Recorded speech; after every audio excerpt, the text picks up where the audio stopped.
building our infrastructure and supporting our working families. And yes, and when it came time to pick her vice president nominee, she had the good sense to pick a Midwestern former teacher and turned governor. How about that? And hey, you know, turns out that's a winning combination in Wisconsin also.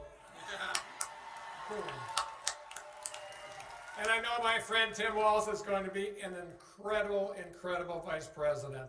That's because governors get shit done. So, Wisconsin, I'm going to ask you, are you all in? Good, because we have to keep Wisconsin and the rest of the blue wall in place, because here's the deal about the two jokers in this race. Donald Trump and J.D. Vance are a dangerous threat to our country and our democracy. They're not running to help others or running to serve themselves and those at the top. Their radical Project 2025 agenda won't help Wisconsin families. It'll hurt them. Donald Trump brags about how he killed, quote unquote, killed Roe v. Wade.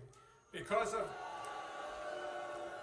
Trump's hand-picked Supreme Court, Wisconsin women now know what it means to live in a state with a near total abortion ban. They know because they lived it here. We know Trump and Vance will try to pass a national abortion ban, roll back access to birth control, emergency contraception, and even fertility treatments. We know, guess what they're else doing? We know they'll repeal the Affordable Care Act and deny coverage to folks like me and so many others and people you care about that have pre-existing conditions. And they will give tax breaks for the ultra-rich and big corporations instead of helping working families get ahead. That's just wrong, folks. That's just wrong. Wisconsin, this November, the people have the power and we have a choice. And we're not going back. We're not going back. We're not going back. We're not going back. And in Wisconsin, we're going to tell Donald Trump, J.D. Vance, and Republicans up and down the ticket exactly that come November 5th. So let's get to work and let's win this damn thing. Now it's my honor to introduce a friend, a fellow governor, and someone who's going to make a phenomenal vice president. Let's give a warm Wisconsin welcome to Governor Tim Walz. Tim?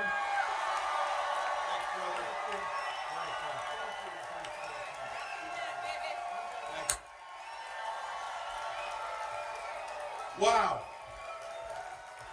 Well, hello, Green Bay. Good to see you all. Can I just say there's so many reasons to be thankful. I, for one, would just like to say two of my dearest friends happen to be two of the most effective and decent people I have ever met in Tony Evers and Gretchen Whitmer. So thank you. Incredible. And as Tony said it, let's just be clear. I think you know in this state what you have, but on behalf of the rest of the country needs Senator Tammy Baldwin. Please send her back. Please send her back. I said between Minnesota and Wisconsin, we have three of the best senators in the entire country. The other one, not so much, but you work on that next time. I'd like to give a big thank you today, especially to the leadership of our indigenous sovereign nations who are here today. So thank you for that.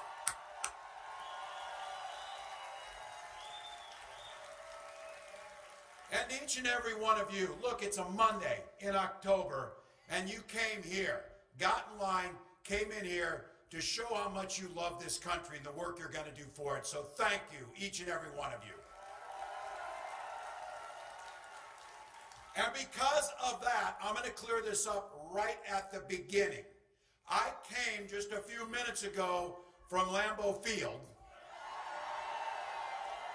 First visit, my staff was like, don't say anything about the Vikings. I said, That's like telling somebody not to swear in church. Of course you don't do that. What do they think? I'm a football guy. That's like a religious experience over there. But look, we may not see eye to eye on that part of it, but I can tell you what, we're all going to agree on this. This year, the road to the Super Bowl, the road to control of the Senate, and the road to the White House goes right through the NFC North.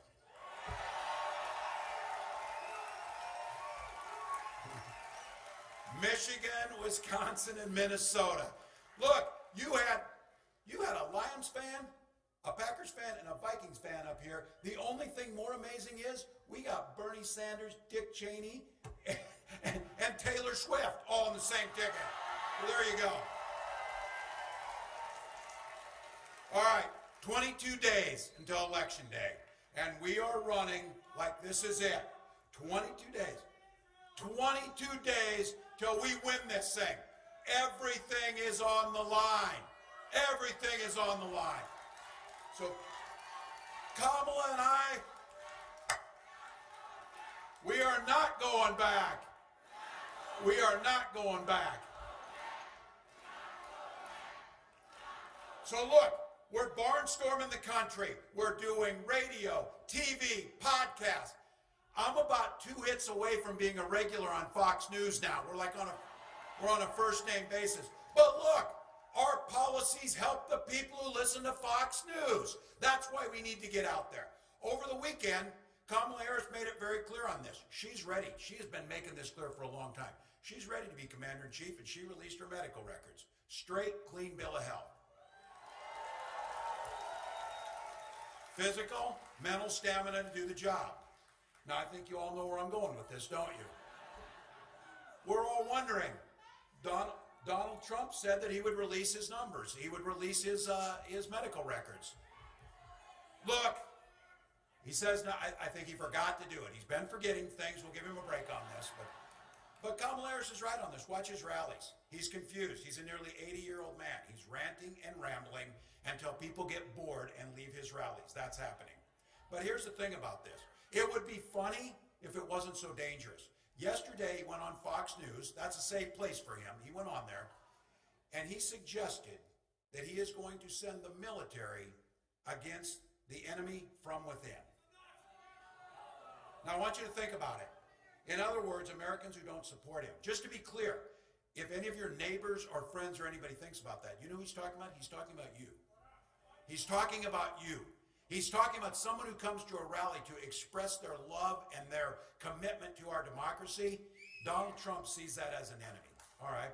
So I have to tell you, as someone who wore this nation's uniform proudly, as someone who now is the commander-in-chief of the Minnesota National Guard, the idea of sending U.S. military personnel against American citizens makes me sick to my stomach.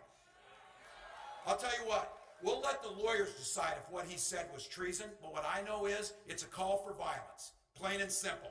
And it's pretty damn un-American, if you ask me. So look, if anybody wants to pretend that this is a normal conversation that Donald Trump is having, just dispel that. The former chairman of the Joint Chiefs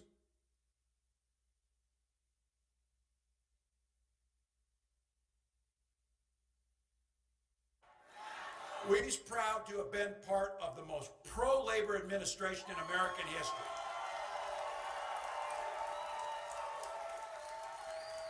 Unafraid and standing next to Joe Biden as we walk picket lines for workers demanding better pay and better working conditions.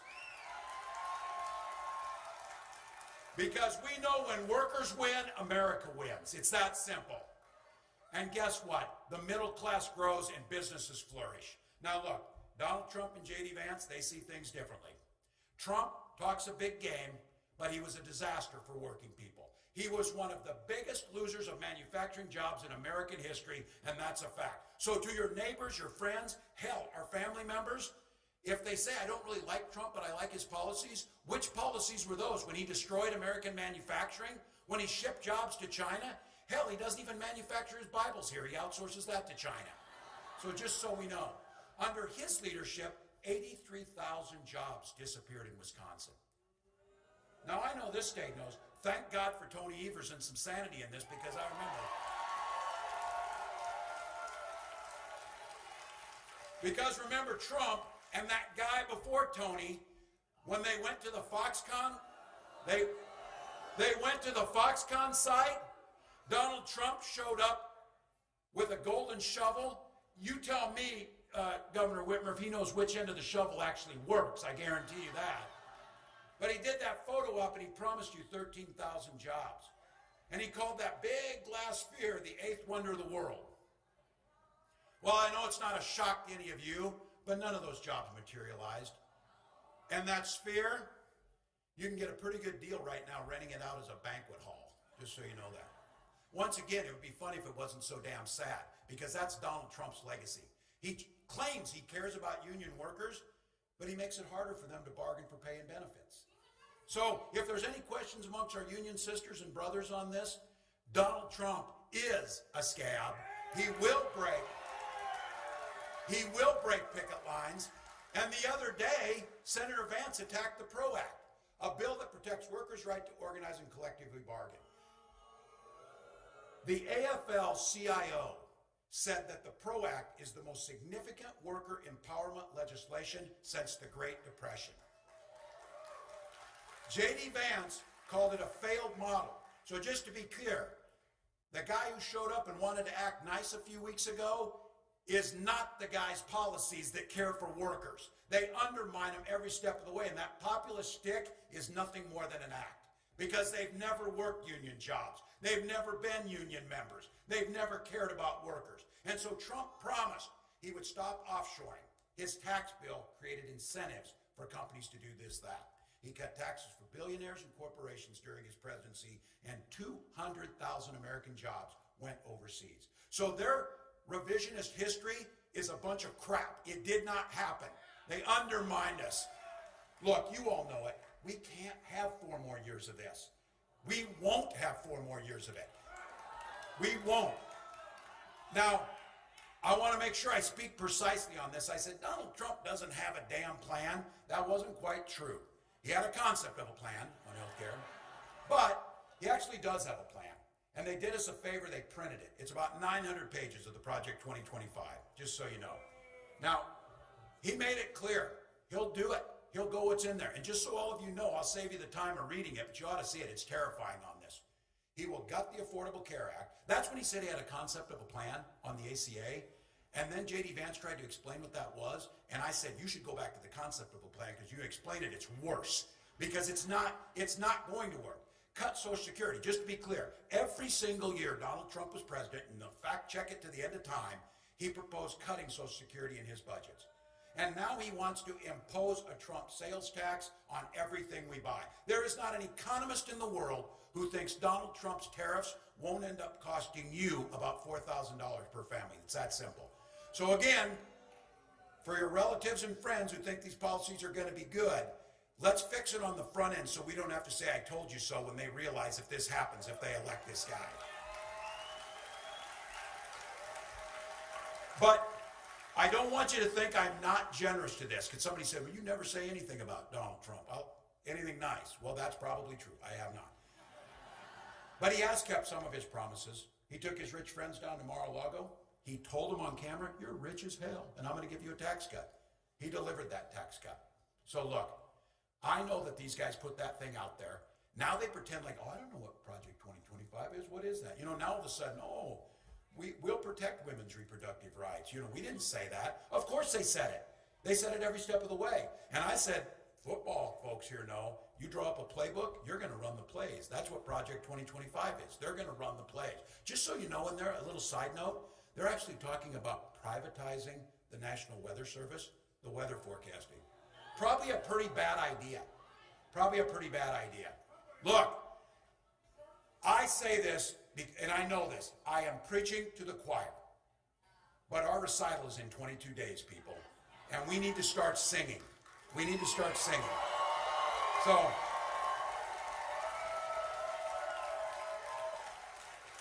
So we know what their song sounds like, and it's terrible. Well, here's what our song sounds like. Give you something to vote for. Kamala Harris has laid out a plan to build an opportunity economy, one that lowers everyday costs, lifts everyone up, leaves no one behind. We're talking about a child tax credit to help new parents, $6,000 in the first year of that child's life, let you buy a crib, a child car seat. We did it in Minnesota, and you know what happens when you put that child tax credit in? It reduces childhood poverty by a third. So you start investing in little ones. You know this story. You can invest in early childhood education. You could invest in a child tax credit. You can invest in children's health care. You can invest in your schools, because you can make a decision. You can buy school buses and school meals, or you can buy prison buses and prison meals. We'd rather buy the school buses. We'd rather invest on the front end. She talks about a home. These guys are speculators, Wall Street guys. These are the ones that see buying up homes and then jacking up the prices. That's what they do. It's just another commodity to buy and sell. Homes are where we take care of our family. That's why Kamala Harris has proposed building 3 million more homes and a $25,000 down payment assistance. That makes things better. And this price gouging stuff, you saw it in action. We got a hurricane coming in Florida. Guess what happened to airline prices right before that? People trying to fly out of Florida.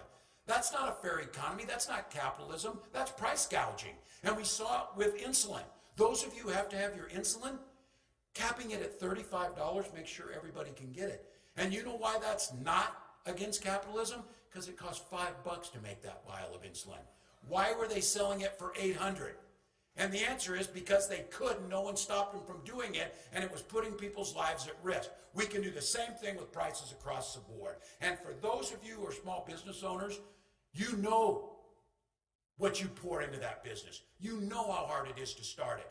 Right now, forever, we've had a $5,000 tax credit for you to start that small business. That's not enough. Kamala Harris has proposed a $50,000 tax credit that lets you get your small business off the ground. That's the way it should be. And then some of you, for the gray hairs in here, or those of you who aren't gray hair, if you're caught in that sandwich generation, if you're like me, I got a nearly 90-year-old mom, and as of yesterday, I have a... You know what happens when you put that child tax credit in? It reduces childhood poverty by a third. So you start investing in little ones. You know this story. You can invest in early childhood education. You could invest in a child tax credit. You can invest in children's health care. You can invest in your schools, because you can make a decision. You can buy school buses and school meals, or you can buy prison buses and prison meals. We'd rather buy the school buses. We'd rather invest on the front end. She talks about a home. These guys are speculators, Wall Street guys. These are the ones that see buying up homes and then jacking up the prices. That's what they do. It's just another commodity to buy and sell. Homes are where we take care of our family. That's why Kamala Harris has proposed building 3 million more homes and a $25,000 down payment assistance. That makes things better. And this price gouging stuff, you saw it in action. We got a hurricane coming in Florida. Guess what happened to airline prices right before that? People trying to fly out of Florida. That's not a fair economy. That's not capitalism. That's price gouging. And we saw it with insulin. Those of you who have to have your insulin, capping it at $35, make sure everybody can get it. And you know why that's not against capitalism? Because it costs $5 to make that vial of insulin. Why were they selling it for $800? And the answer is because they could, and no one stopped them from doing it, and it was putting people's lives at risk. We can do the same thing with prices across the board. And for those of you who are small business owners, you know what you pour into that business. You know how hard it is to start it. Right now, forever, we've had a $5,000 tax credit for you to start that small business. That's not enough. Kamala Harris has proposed a $50,000 tax credit that lets you get your small business off the ground. That's the way it should be. And then some of you, for the gray hairs in here, or those of you who aren't gray hair, if you're caught in that sandwich generation, if you're like me, I got a nearly 90-year-old mom, and as of yesterday, I have an 18-year-old son on this. There we go. Gus turned 18 yesterday, and he said, "Dad, you're working hard to get my vote." So there it is. But if you're in that generation, you're concerned about cost. You're concerned about apprenticeship programs or college. You're also concerned about Medicare and care for those parents. Kamala Harris proposed what I think is the most groundbreaking change to Medicare in maybe the last 50 years. The ability to pay for home health care for our seniors when they're at home. It's incredible. And get this, Medicare, some of you know this, Medicare didn't pay for vision and hearing. Those are important things when you need. So she proposed adding that to Medicare so that our seniors can get their hearing aids, their glasses. So here's the one. Clip this for your Republican uncle or your brother, if you're in some of us, and let them know. When did the party of Ronald Reagan decide that it was okay for government to make your personal choices? Look, the Republican Party has added much to the benefit of this country, but that's not who Donald Trump and the MAGA folks are. When Vice President Harris and I talk about freedom, she comes out to the stage on the song Freedom, not just a song. We mean that you should be free to make the decisions about your health care and your family, not politicians. And these guys on Social Security, we pay into it. In my family, it was Social Security survivor benefits. I'm a teenager. My little brother's in 4th grade. My dad dies. Social Security survivor benefits was there to keep my mom going. So we're Midwesterners. We're damn happy to pull ourselves up by our bootstraps. We just didn't have any boots. That's what Social Security survivor benefits is, and we paid into it. So these are the guys like Donald Trump tells you it's a Ponzi scheme. J.D. Vance tells you it's the only thing standing in between fiscal sanity and that. No, it's not. It's tax. How can a guy like Donald Trump not pay taxes for 10 of the last 15 years and then complain about Social Security? So Kamala Harris has said, we will strengthen Social Security and Medicare and make for a dignified retirement. And I'm going to say it on this one. Freedom means a lot of things. We're talking about freedom for you to make your own choices, freedom to retire in dignity, freedom to have health care. And I'll say this. Freedom to send your children to school without worrying they'll be shot dead in that classroom. That's freedom. That's freedom. And I'm going to take no crap off these guys. I know guns. I'm a veteran. I'm a hunter. Kamala Harris is a gun owner, as we found out. We're not going to let them make this about the Second Amendment because we defend the Second Amendment. But our first responsibility is the safety and security of our children. That's our first responsibility. All right, you've seen it. Don't listen to the polling or whatever, but it's pretty clear on this that the message is sinking in with the women, fellas. So I'm going to make a message to the guys here for just a minute. I'm going to make a message to the guys here. If you got any women you love in your life, your wives, your daughters, your mothers, and friends, let's not forget, their lives are literally at stake in this election. Let's be very clear. Donald Trump appointed those 3 Supreme Court justices who did exactly what he told them to do. Repeal Roe versus Wade. He brags about it. He's glad my daughter Hope now has fewer rights than her mother had. That's what he's bragging about. More than 20 states have the Trump abortion ban, which he calls a beautiful thing. A beautiful thing. Now you're all thinking this. What that beautiful thing means is all across this country in those states, there are women that are being denied care in the ER, having miscarriages in parking lots, survivors of rape and incest being asked to carry those pregnancies to term.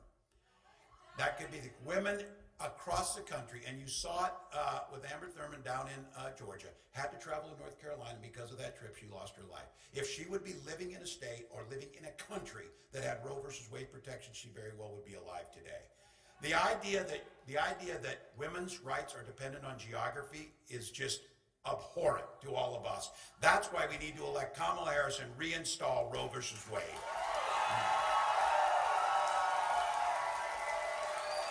And here's another one for the guys. Here's another one for the guys because we care deeply about the families. They're not done. Project 2025 is going to restrict access to fertility treatments. They're going to be ripping those away. I know there's those of you out there. If you've not been through the actual anguish of infertility, I guarantee you know somebody who has. My wife and I went through this for years. We had access to insurance and we had access to fertility treatments. So I'll have to tell you this. I'll be damned if I would deny anybody else a chance to have the family that they want. And you all go back to this. Can you imagine the party of Ronald Reagan, the idea that Donald Trump and J.D. Vance should be able to tell you whether you have children or not? That is absolutely abhorrent. And I think when you talk to this issue about personal freedoms, while it puts women's lives at risk, every man in here, you have a vested interest to make sure that Donald Trump gets nowhere near the White House again on that issue alone. Now look, they are just getting started. If he wins, there's a good chance that the next president of the United States will appoint 2 or 3 more Supreme Court justices. An institution that already said he's got near total immunity and adjudicating the laws for our children and our grandchildren's lives. He could have 6 of 9 justices on the Supreme Court appointed by one man who's above the law. That's not this country. That's not the way we want to go. But just to be clear, all of you know, we don't want it for our kids. We don't want it for our grandkids. But here's the big finish on this. That isn't going to happen because we're going to elect Kamala Harris to be president of the United States.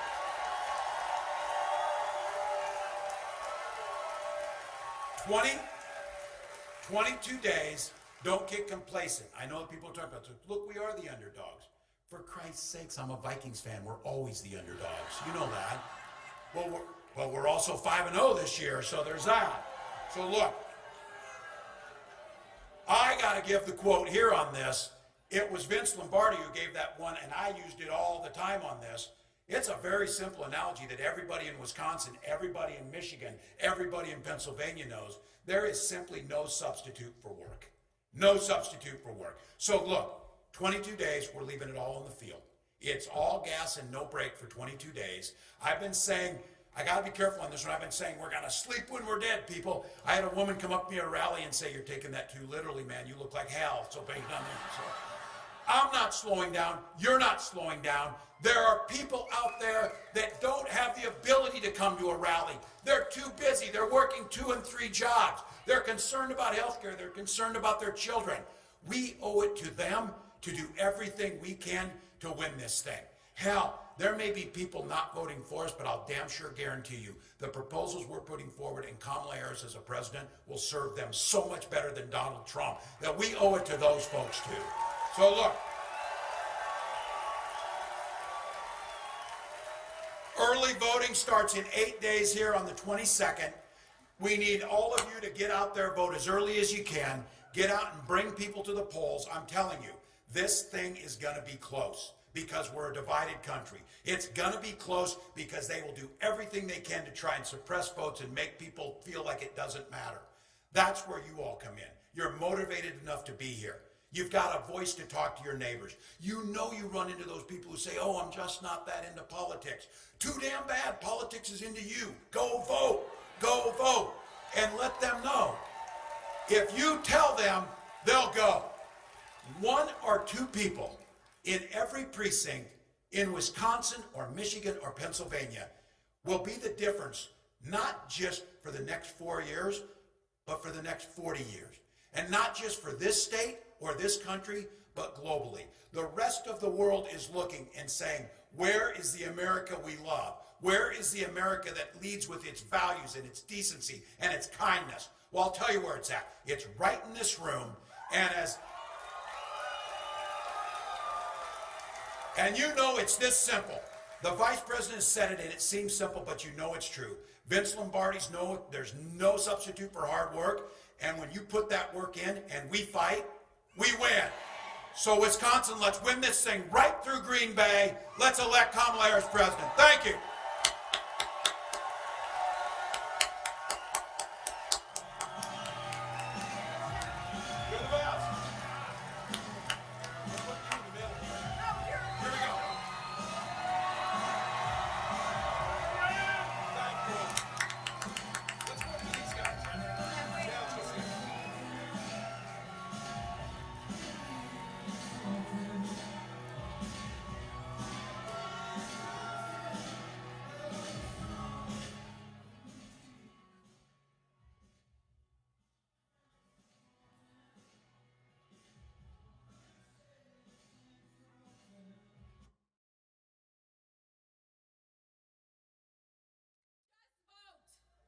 We need each of you to get 10 other people to vote for us. Every single Erie vote is critical for the future of our country.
Can we hear it for Karen?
To be here this evening,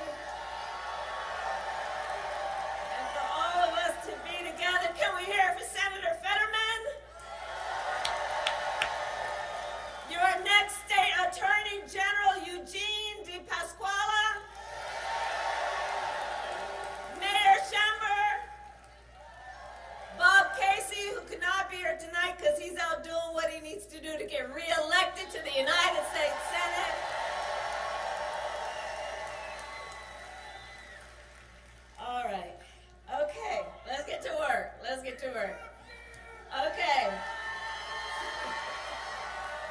Okay, so here's the thing, Pennsylvania, we got just 22 days until Election Day.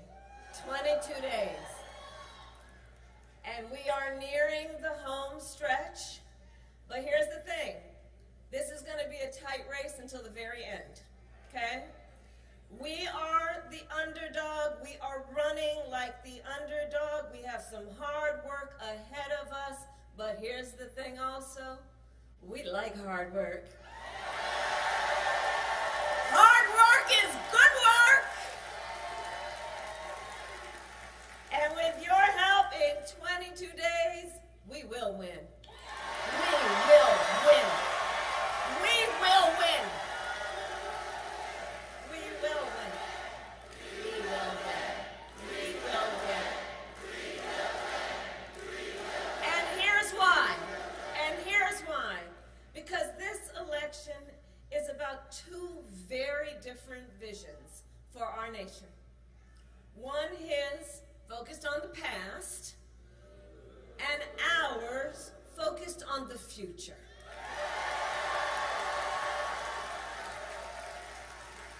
We are focused on issues that matter most to families across America, like bringing down the cost of living, investing in small businesses and entrepreneurs, protecting reproductive freedom, and keeping our nation secure. But that is not what we hear from Donald Trump. Instead, it is just the same old tired playbook. He has no plan for how he would address the needs of the American people and American families. He is only focused on himself. Well, folks, it's time to turn the page. It's time to turn the page. Turn the page. Because America is ready to chart a new way forward. And America is ready for a new and optimistic generation of leadership. Which is why Democrats, Republicans, Independents are supporting our campaign. Because we need a president who works for all the American people. We are all in this together. And as you all know, this has been the story of mine entire career, I've only had one client, the people.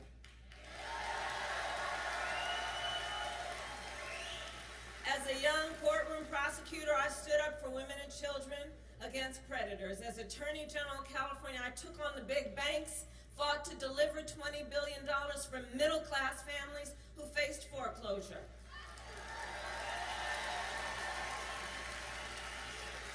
I stood up for veterans and students who were being scammed by for-profit colleges.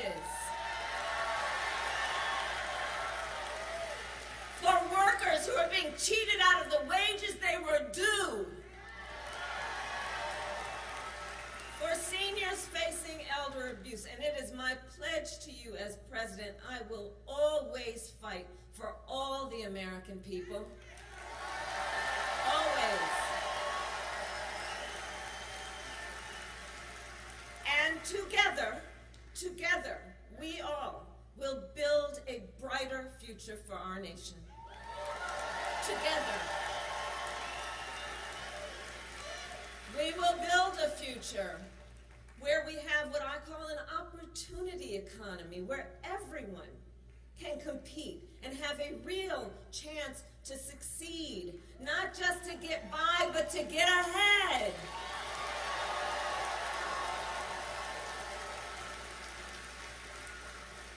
Under my economic plan, and by the way, you know, so dude wants to talk about his plans, which really are about cutting taxes for the richest people. Please do check out the Wall Street Journal or Goldman Sachs or the 16 Nobel laureates or Moody's, who have all analyzed the plans and said mine will strengthen the economy, his will make it weaker.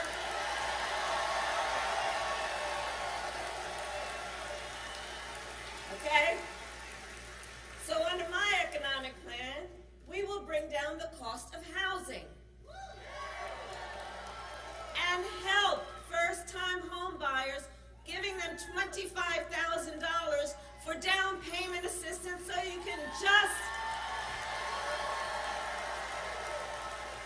can just get your foot in the door. You'll do the rest, you'll save up, you'll work hard, but just to help people get their foot in the door.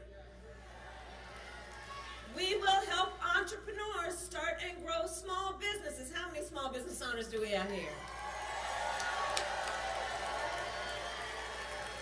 I love our small businesses. I love it. You guys know it's part of my story. You know, my mother worked hard. We lived in an apartment above a daycare center, and it was owned by daycare centers, bless you. And it was owned by Miss Shelton, who we think of and thought of as our second mother, and she was a small business owner. And Miss Shelton, she was like all of you who do this work. You are business leaders, but you are community leaders, you are civic leaders, you mentor, you hire locally. I love our small businesses. Small businesses are part of the backbone of America's economy.